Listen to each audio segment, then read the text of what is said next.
defensive posture of Evos. I think if I have to vote for a team, I'm gonna go with Onic for game number 1. What time, but just like that, ladies and gentlemen, we're back in the Land of Dawn. Land of Dawn, game 1 between Onic and as well as Evos Legends. Who will set the tone here in the series? Let's wait and see. Let's see about the, well, item-wise and as well spell-wise and emblem, nothing out of the ordinary. Nothing out of the ordinary except from France going for that killing spree instead of weapon mastery. We've seen yesterday Chatera going for weapon mastery 1 game and then switching up to killing spree instead.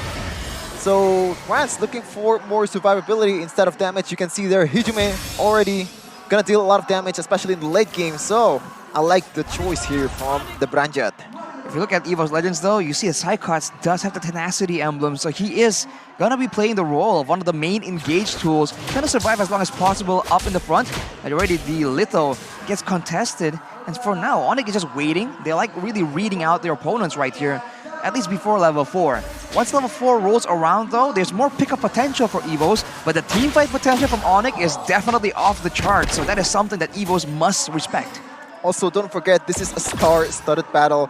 5 members of Indonesian representative in SEA Games will be playing in this match. Dreams, Psychots, Brands, Sans, and Keyboy, I'm sorry. I forgot KAIRI is Filipino. He's on his way to be Indonesian, guys. Don't worry. Whoa, hey. Hold your horses there, Chef, and the Filipinos will definitely take note. But yeah, it's going to be a very slow-paced game here, 2 minutes in. Take a look at the mid-side. Keyboy now taking a lot of damage. Oh, he's no escape flicker though. Will not be enough as that last attack from Hijume will claim first blood for the White Tigers. The Chaos Order damage is insane, but now Onic has the advantage in setup, and they go for pass. Oh my god, Boots instantly deleted.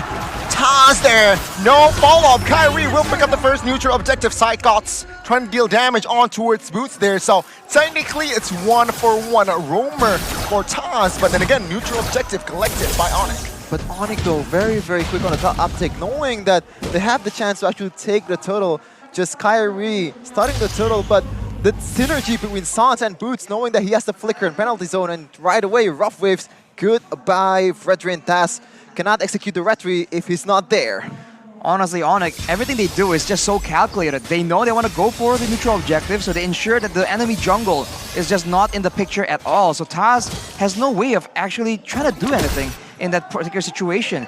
And if you took a big factor right here that's really concerning me is the fact that CW, he's not using the Jujutsu Kaisen skin, bro. Keyboy goes in though. Flicker, Divine Judgment on towards Keyboy. Keyboy has no flicker. Sans jumps in, does not connect as Bronze will pick up the kill with the torn apart memory. Another kill on towards Keyboy there. It seems like Dreams, his setup is just to deny the roamer. Onic, Keyboy now taken down twice. Yeah, definitely something to watch out for because CW might be popping up. Oh, he won a CW! Solo outplaying Brands and Dreams there. Even though without Keyboy, they thought Evos Legends thought that, yeah, Gold Lane will be a sure kill, but no. CW has that inspiring. Take a look at Sans with the Petrify connecting on towards Hijume, and that is more than enough damage to take him down with Keyboy. Onic now answering back. Wow, you'd think that Brilliant's gonna do something, but we're gonna see here Pop Wulung is the lone wolf supporting the White Tigers. We're gonna go for Onic. Thank you so much, but you can see there a lot of CCs burn on, and you can also use that ult from Keyboy to pretty much CC for Hijume to stop that Brilliance to actually kill him. Very, very intelligent from Onic, knowing what to do in the right situation. Onic is just well known for being able to manage the crowd control and time everything, but now Sans gets jumped on, he might get taken out. Stalling and Divine Judgment though on towards Sans. Keyboy now taking a lot of damage at the backside. Take a look at this Keyboy. A lot of damage taken, he will be taken down as Taz finds the neutral objective. Evos Legends now with the response. Finally, with a good team fight, with a good initiation as well, he's able to find that neutral objective. Now it's a 1v1 here. Hijume and CW. Hijume though, taking a lot of damage, will not do business as Brands in the backside will try to somehow force that throw attack. Oh, Hijume forcing the Order of Brilliance rather. but it still survived. God, CW, like we've memed this guy a lot for Melissa in 1-1-2 3 pony, but if you're on Melissa and you're actually good at it, what can you do? Just use it. And you actually win on lane, win in 2v1 situation. My goodness, this guy's a monster.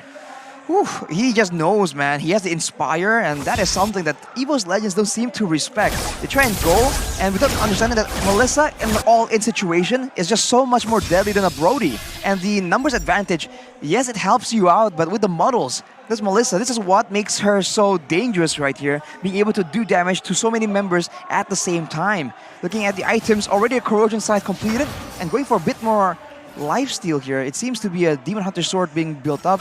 Looking at the Mansitar and the Fredrin, there seems to be a lot of tankiness. He wants to burst through, but KAIRI makes a play right here and forces that brilliant order. Yeah, it seems like here just to force that skill out.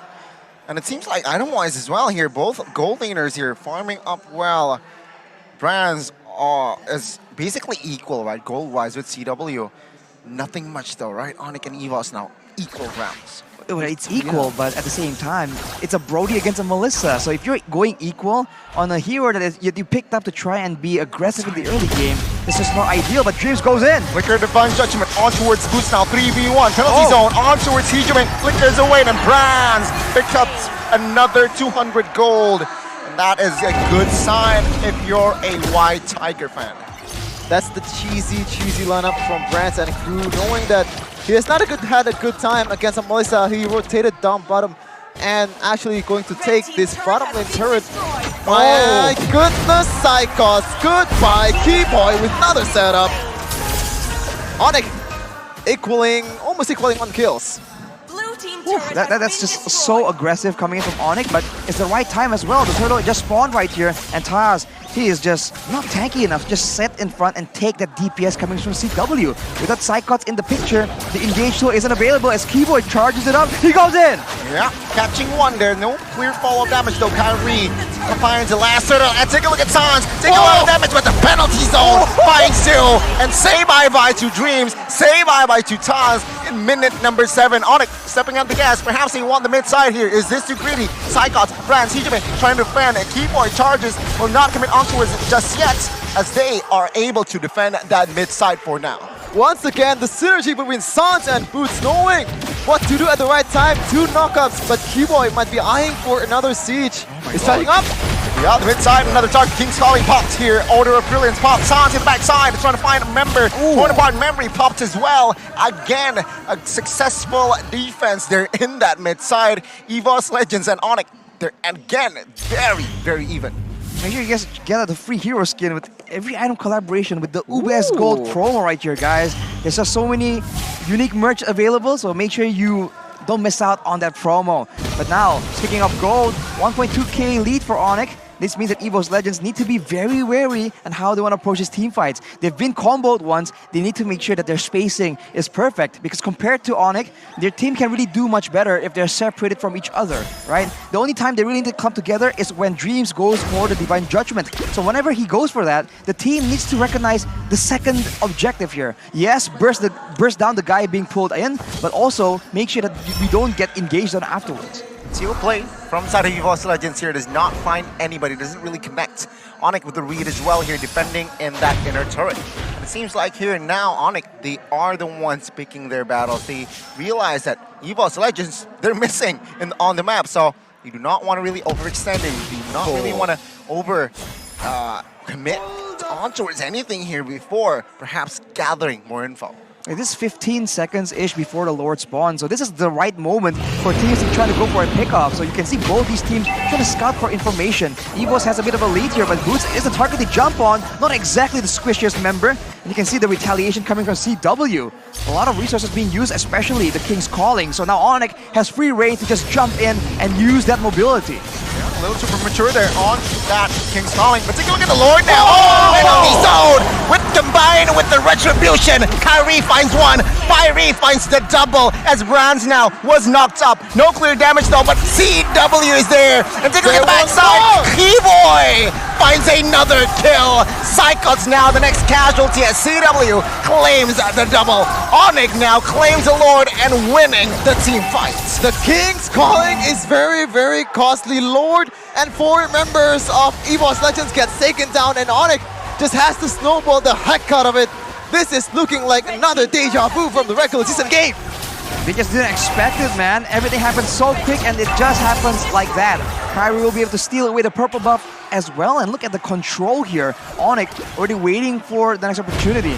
They need to fight S5, there's no way. You saw that Psychots, as tanky as it is, he didn't get to use a single spell, didn't get to use a single basic attack when every single crowd control from Onic is chained perfectly. With the Lord coming in right here, you need to be aware of where everyone is. Keyboy is in the bushes, he is not showing on the map at all. They're not looking good for the side of Evos Legends now. Inner turret on mid side and trying to be defended by the side of Evos Legends. Will they be able to? It seems like for now they will not. It will fall. Bot side inner turret will be taken down as well as all of the inner turrets will be taken down. The one good thing about this is the magic sentry play can be the arsenal here for the side of Evos Legends.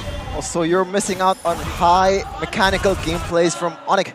If you're not coming here to the venue in GXBO D2 Hall Arena, don't forget to buy it on Mlbbindo. You can scan the QR code just now, just rewind it. But of course, Onic looking to end the game as fast as possible. Well, I mean, if they actually go for the late game composition, they still win it out anyway. And I want to ask you a question, Arashi. Like, in the late game, once Boots has the flicker, like, is there any way for Evos to actually retaliate?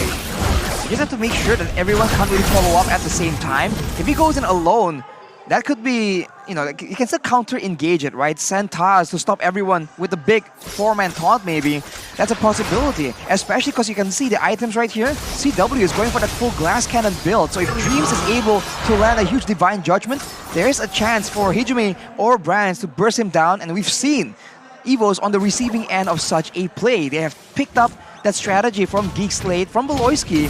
This is something they're looking for right now, but Onic with the penalty zone, with the Kufra just blocking everything, it's just so difficult for them to match the potential ways to engage if they're only relying on this Kaja. Oh, no Dreams?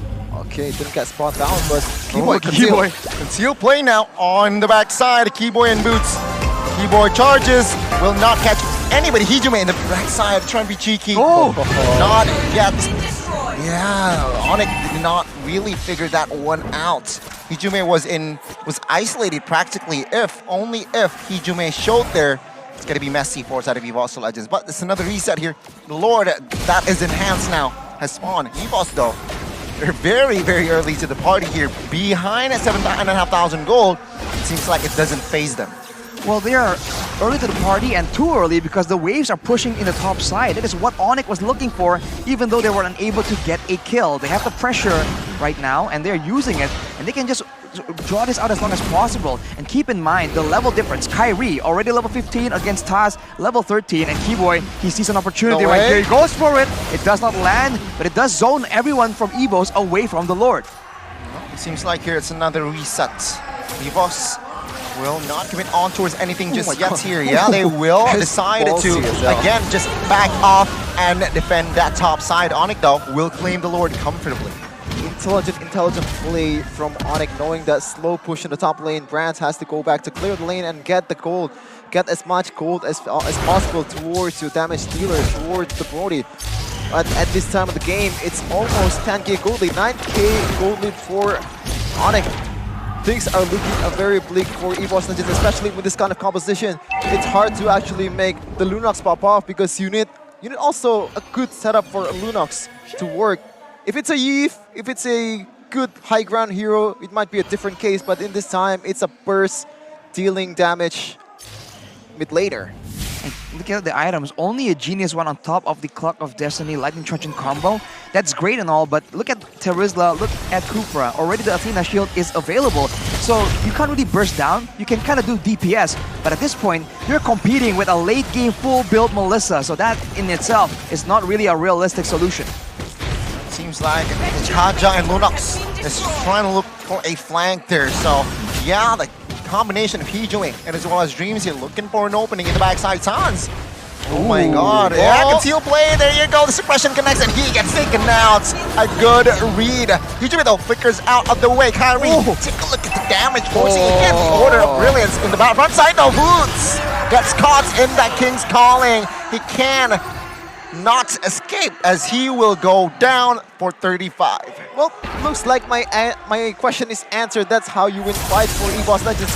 Getting a good plan with Dreams, with the conjure, with Divine Judgment, catching Sans out of nowhere. If you were to actually react a bit faster there, that would have been a different story for Onic, but in this time, Evos has the W and they're looking for more. Oh my god, Flicker hook there, does not connect. T-Boy though, in the front side here, a lot of damage taken. Immortal will be popped now. Will they commit more? Flicker is away as a torn apart memory does not connect on towards the roamer there.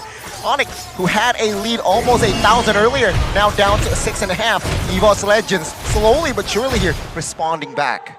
Onic, man, they just made a bit of a mistake. They lost Sans initially, and then Boots, as well as everyone, essentially just keep jumping in to try and salvage the situation, but they've only lost one member, so they just kept funneling, and as a result, even I believe Boots was yanked into the base by Psychots with the hook. So for Onic, they just have to stop making those kind of mistakes, right? Losing one member is fine at this point. As long as it's not happening during a lore take, everything's fine. Now with 17 seconds, you can see that they're playing a lot more cautious, grouping as 5, trying to get the wave clear and possibly going for a conceal play right after this. They can get one of the main engage tools from Evos or take that retribution, kill the Fredrin off before the Lord is even part of the equation. They can go for something here, but Evos, learning from their mistakes, are pressuring the top side of the... Look at the Lord now, down to 20,000 health. Will Taz commit on for a contest? Franz taking the inner turret, but take a look at now, the Lord will be completed. But Sans in the backside there, trying to 1v1 Franz. Will he succeed? No. T-Boy, take a look at him. He will not be able to escape. This one, no immortal for him this time. Boots now in the King's Calling, trying to do the damage on towards Reeves, but in the backside, it was CW dishing out the damage. KAIRI, though, manages to solo Franz off camera, and is Onic again on the offense. Wow, I feel like Rance tried to pull off a Benny, but Onic with that perfectly, just sending Sans alone on that top side, reading it out perfectly, and almost taking them down. Unless with the flicker there, he would have died from the rough. Oh, flicker penalty zone on towards Zero. No clear damage though, no casualties, but Heejoing now, without order, will not be able to survive. Sans picks up the kill. In the backside now, Psychos taking a lot of damage, Paul's the immortal, but it's gonna be the base now to expose, and Onic Esports, they strike first in the series. Decisive. Dynamite detonate on